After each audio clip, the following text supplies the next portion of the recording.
Dollar کی اونچی اڑان اور بڑھتی مہنگائی نے ایسا اثر دکھایا کہ ڈالر کی قیمتوں میں بھی 50 سے 70% تک اضافہ ہو گیا۔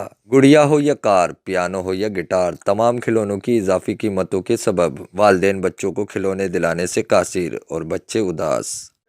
جو پہلے کھلونے لینے آئے تھے وہ سستے دام اب آئے وہ بہت مہنگے ہو گیا، دل ہی نہیں چاہتا لینے کا، گھر والے دلاتے ہی نہیں ہیں۔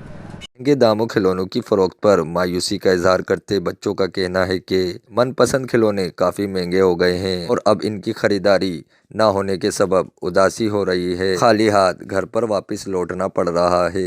کاروبار میں بہت زیادہ فرق پڑ چکا ہے، لہٰذا ایسا ہے کہ اب جو ہے پروفٹ بھی بہت کم ہو گیا، کام کرنے کا بالکل بھی دل نہیں چاہتا، اس لیے کہ ڈالر کی قیمت اتنی مہنگی ہو چکی ہے کہ بیچنے سے قاصر ہو رہے ہیں بس۔ کھلونوں کی قیمتوں میں اضافے سے جہاں بچے اداس ہیں، وہیں کھلونا مارکیٹ کی رونقیں بھی ویران پڑ گئی ہیں۔ تاجر برادری متاثر ہے اور ان کا کاروبار بھی ٹھپ ہو کر رہ گیا ہے۔ کیمرہ ٹیم کے ساتھ حسن رضا قریشی، وش نیوز ہے۔